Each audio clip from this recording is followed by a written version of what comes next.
Hi and welcome to my channel.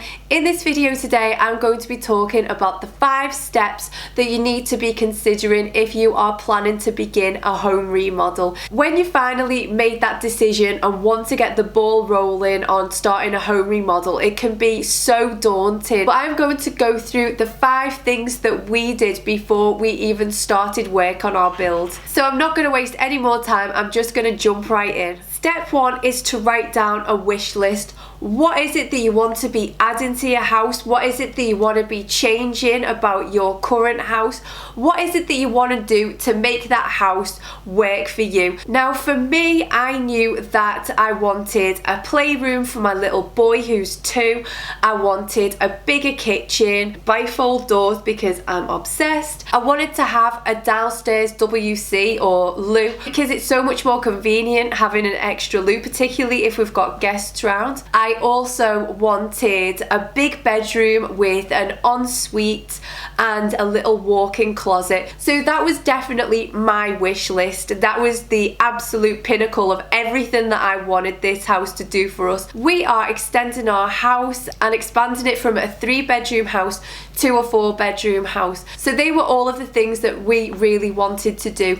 You've got to be thinking longer term. You've got to be thinking what rooms you're going to be needing in the next 5 or 10 years if that's where you plan to stay. So putting a lot of thought into your wish list before anything else is definitely a great place to start. The next step that I would advise is having a look around your area, seeing what other people have done, because you will usually find that the houses in one street or in one small area are very similar. So it's great to just have a little look at what other people have done. Have they gone up into the loft and created a dormer loft space? Have they gone out to the side like what we're doing? Have they extended into the back garden? If so, what are the repercussions on that outdoor space?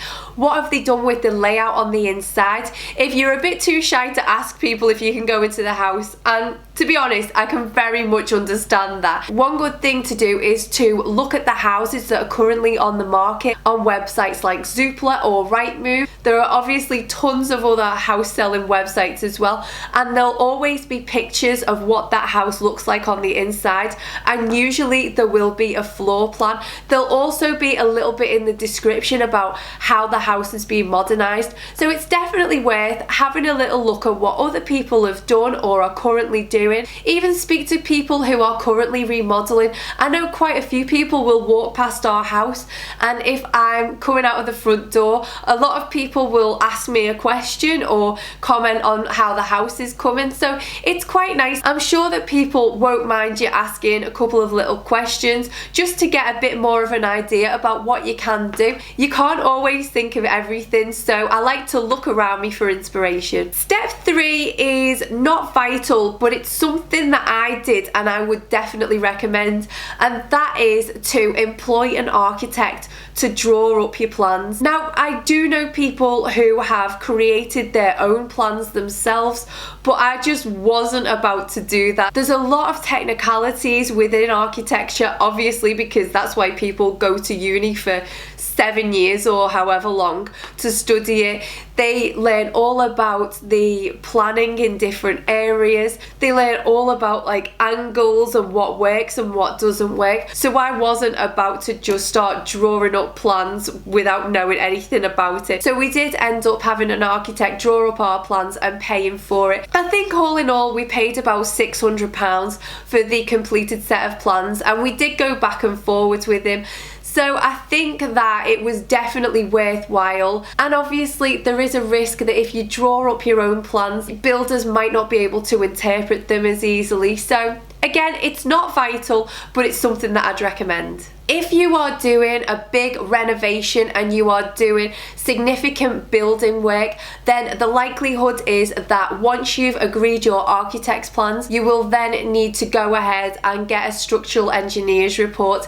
Again, this is a few £100, but it's absolutely vital, and I think it's something that you do have to do by law, is to get that report so the builder knows what kind of steel work to put in to make the building structurally sound. If you're just doing doing renovation work or restoration work, then the likelihood is that you might not need a structural engineer's report, but always ask the question. The fourth step that I would definitely recommend is to decide whether or not you want to take on the project management of a build. So what that means is that rather employ a builder to project manage and use his suppliers to get a job done, so say plumbers, scaffolders, joiners, electricians, kitchen fitters, bathroom fitters, all of those different trades. There's so much to think about. If you don't want to pay somebody, then you can save a lot of money by project managing yourself. Chris works full-time self-employed and I work as a marketing manager 4 days a week, plus we've got a toddler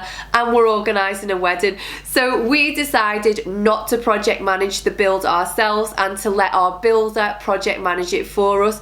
And to be honest, I am so glad that I've made that decision, because I can just see how many moving parts there are to a build, and if one thing gets held up, then it can have repercussions and a knock-on effect with things further down the line. So if you're brave, or you feel like you do have the time and the resources and the energy to dedicate to project managing a build yourself, then I would definitely say go for it. I really do take my hat off to you, because that is impressive. And also I've heard that you can save around about 20 to 25% off the cost of an entire build.